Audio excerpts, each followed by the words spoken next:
마가복음 4장 35절로 41절 말씀 보겠습니다. 한 목소리로 봉독하겠습니다. 시작.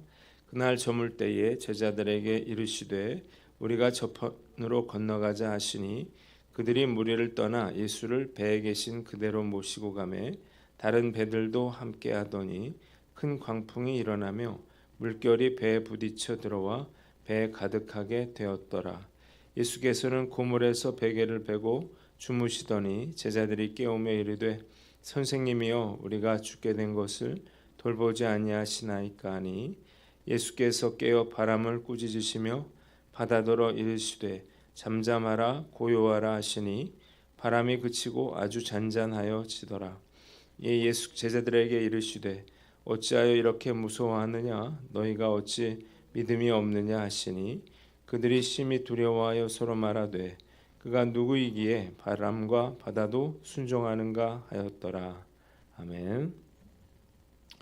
오늘은 마가복음 4장 말씀을 가지고 광풍을 잠잠케 하신 예수님, 이런 제목으로 말씀 전하도록 하겠습니다. 자, 오늘 본문은 예수님께서 제자들을 데리고 배를 타고 가시다가 광풍을 만나서 벌어진 일, 그 사건에 관한 그런 내용인데 우리가 세 부분으로 나눠서 생각해 보겠습니다.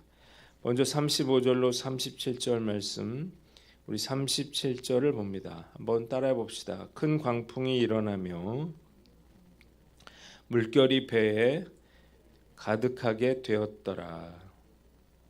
자, 여러 가지 사역으로 피곤하신 예수님께서는 배를 타자마자 즉시 잠이 드셨는데 문제가 생겼죠. 갑자기 큰 풍랑이 일어나서 비가 옥수같이 쏟아지고 바람이 불어서 배에 물이 차 오르고 곧 배가 뒤집혀질 것만 같은 그런 위기 상황을 맞게 된 것입니다. 갈릴리 바다는 헬몬산을 비롯해서 여러 산들로 이렇게 둘러싸여져 있습니다. 그래서 갈릴리 바다의 더운 공기와 이 산에서 내려오는 찬 공기가 만나게 되면 갑자기 돌풍이 일게 되고 잔잔한 바다에게 순식간에 광풍이 불게 되는 것입니다. 제자들은 밀려오는 폭풍 구름과 천둥 소리 그리고 번개와 옥수 같은 비로 인해서 극심한 두려움과 공포에 빠져들게 되었습니다. 한번 따라해 봅시다. 깨어 기도하라. 자, 본문이 우리에게 주는 교훈이 있는데요. 그것은 우리가 예수님과 함께 있어도 풍랑을 만날 수 있다는 것입니다. 자, 제자들은 지금 예수님과 함께 배에 있죠.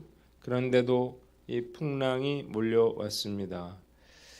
우리가 예수님을 잘 믿는다고 해서 어려움이 없을 것이라 이렇게 착각해서는 안 될 것입니다. 오히려 제자들이 이 풍랑을 만난 것은 예수님을 따라서 이 배에 올랐기 때문이에요.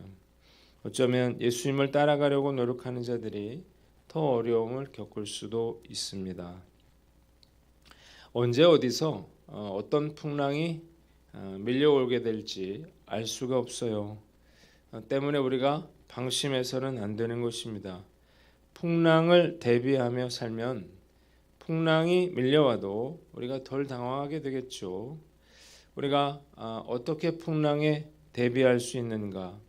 기도로 깨어 있어야 하는 것입니다. 우리가 기도하지 않고 있다가 이런 풍랑을 만나게 되면 당황스럽고 또 낙담하게 됩니다. 그리고 뿐만 아니라 왜 나에게 이런 일이 일어났는지 원망하는 마음으로 가득 차게 되는 거예요. 그러나 우리가 기도로 깨어 있을 수 있다면 이런 풍랑이 올 때 즉시 예수님께 부르짖게 될 것이고 그래서 문제를 해결받게 되리라 믿습니다. 우리가 난 어떤가 생각해보고 기도를 게을리하다가 풍랑으로 인해서 당황하지 않도록 늘 깨어 기도하는 저와 여러분들 되시기를 주님의 이름으로 축원합니다. 두 번째는 38절 말씀이에요. 한번 따라해 봅시다. 제자들이 깨우며 선생님이여 우리가 죽게 된 것을 돌보지 아니하시나이까. 자, 큰 비바람이 일어났을 때 제자들이 제일 먼저 한 일은 무엇이었나요? 예수님을 깨우는 일이 아니었습니다. 그들이 스스로 이 광풍을 이겨내 보려고 하는 거예요. 이유가 있었습니다. 예수님의 제자들이 대부분 갈릴리 출신의 어부들이었기 때문입니다. 그들은 광풍이 일어날 때 어떻게 조치를 취해야 하는지 너무나 잘 알고 있었습니다. 그래서 예수님을 깨우기보다 먼저 자기들의 힘으로 이 광풍을 헤쳐나가려고 했던 거예요. 그들은 자신들의 경험과 능력을 총동원했습니다. 돛을 내리고 배 안으로 들어온 물을 퍼내면서 온갖 노력을 기울였죠. 그러나 이 풍랑은 그들이 해결할 수 있는 그런 것이 아니었습니다. 도저히 감당할 수 없는 그런 상황에 처하게 되자 제자들은 그제서야 예수님을 깨웠고 우리를 구원하소서 우리가 죽겠나이다 이렇게 간구한 것입니다. 한번 따라해 봅시다. 먼저 예수님을 찾고 구하라. 자, 제자들은 예수님 바로 곁에 있었는데 예수님께 전혀 도움을 구하지 않았습니다. 그들의 노력으로 온갖 수고를 하면서 광풍을 헤쳐 나가려고 했는데 그것이 실패로 돌아가자 그제서야 최후의 수단으로 예수님을 깨웠다는 거예요. 그런데 우리가 생각해 보면 우리도 역시 이 제자들과 크게 다르지 않다는 것입니다. 문제가 생기면 어떻게든지 내 힘으로 그 문제를 해결하려고 애를 쓰는 거예요. 하다 어쩔 수 없는 상황이 되어서야 비로소 우리가 예수님께 살려달라고 또 도와달라고 그렇게 부르짖게 되는 것입니다. 작은 일이든 큰 일이든 먼저 즉시 예수님께 문제를 가지고 나오시기를 주님의 이름으로 축원합니다. 작은 일인 것 같아도요. 그게 꼬이기 시작하면 감당할 수가 없는 것입니다. 저도 예수님을 믿기 전에 제 능력을 믿고 살았습니다. 그래서 많은 실패와 좌절을 겪은 것 같아요. 그런데 예수님을 믿고 난 후에도 역시 그 버릇이 완전히 사라지지 않았습니다. 그래서 문제가 생기면 자꾸만 내 힘으로 문제를 해결하려고 하는 그러한 충동을 느끼게 됩니다. 신앙생활을 잘한다라고 하는 것은 우리가 내 문제를 얼마나 예수님께 잘 내어 맡기느냐에 달려있다 이런 생각이 들어요. 예수님을 믿는다고 하면서 여전히 내 힘과 내 능력을 믿고 사는 것은 올바른 신앙생활이라 말하기 어렵겠죠. 오늘 난 어떤가요? 내 힘으로 문제를 해결하려는 그런 유혹을 떨쳐버리고 우리가 먼저 예수님을 찾고 문제를 아뢰므로 문제를 해결받는 저와 여러분들 되시기를 주님의 이름으로 축원합니다. 마지막으로 39절로 41절 말씀인데 40절을 봅니다. 한번 따라해 봅시다. 너희가 어찌 믿음이 없느냐. 자, 그러자 즉시 예수님이 일어나셨어요. 바람과 바다를 꾸짖으시고 그러자 즉시 잔잔하게 되었습니다. 예수님은 두려워하는 제자들의 믿음 없음을 책망하셨고 제자들은 이분이 누구이시기에 바람과 바다도 순종하는가 이렇게 서로 물었습니다. 한번 따라해 봅시다. 믿음으로 반응하라. 자, 왜 제자들이 두려워했을까요? 그들과 함께 하시는 예수님을 바라보지 않고 풍랑을 바라봤기 때문이에요. 자, 풍랑과 비바람을 바라보는 순간 그들은 만왕의 왕이신 예수님이 자신들과 함께 하시는 한 절대 안전하다는 사실을 잊어버렸습니다. 그래서 두려움에 빠졌어요.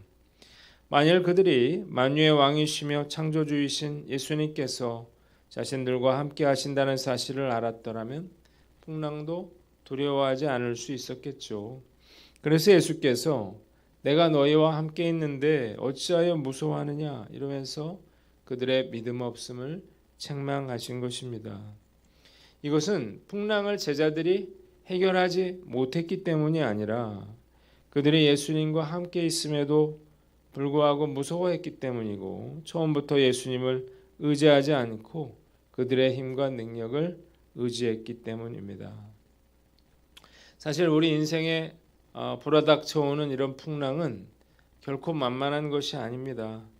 어느 한순간에 우리가 경제적인 그러한 위기를 만날 수 있습니다. 질병으로 인한 그런 생명의 위협을 받을 수 있고 자녀의 문제 또 관계의 문제로 큰 두려움에 빠질 수가 있습니다. 문제는 이런 일들이 대부분 내 힘으로 해결될 수 없는 일들이기 때문에 우리가 두려워하고 공포에 사로잡히게 되는 거예요. 자, 제자들은 이전에도 많은 그러한 기적을 경험했거든요. 그런데 제자들은 예수님이 풍랑을 잔잔케 하실 수 있다는 사실은 믿지 못했습니다. 근데 우리도 이렇다고요. 과거에 하나님이 나의 재정 문제는 해결해 주셨지만 질병 문제는 해결해 주시지 못할 거라 이렇게 생각할 수 있고, 질병 문제는 해결해 주셨지만 자녀의 문제는 해결해 줄 수 없다고 생각할 수 있고, 자녀의 문제는 해결해 주셔도 가족 구원 문제는 해결해 주실 수 없다 이렇게 생각할 수 있단 말이에요. 자, 천만의 말씀이죠. 예수님은 천지 만물의 창조자요 주권자라는 사실을 믿으시기를 바랍니다. 예수님께는 그 어떤 것도 불가능한 일이 없다는 사실을 우리가 믿어야 하는 것입니다. 우리가 두려움을 물리칠 수 있는 가장 좋은 방법은 바로 이 믿음을 회복하는 것이죠. 자, 예수님께서 바람과 물결을 꾸짖으실 때 즉시 광풍과 바다가 잔잔해졌습니다. 자, 마찬가지로 내가 어떤 어려운 상황 가운데 있다 하더라도 그 예수님을 향한 그 믿음의 줄을 놓치지 않을 수 있다면 어떤 광풍도 우리는 두려워하지 않을 수 있을 것입니다. 오늘날 어떤가요? 믿음이 없어서 책망받았던 제자들처럼 우리가 불안해하고 한숨 짓기보다는 우리가 믿음으로 반응함으로 문제를 해결하는 저와 여러분들 되시기를 주님의 이름으로 축원합니다. 마지막으로 불평하거나 원망하지 말아라는 것입니다. 한번 따라 봅시다. 불평하거나 원망하지 말라.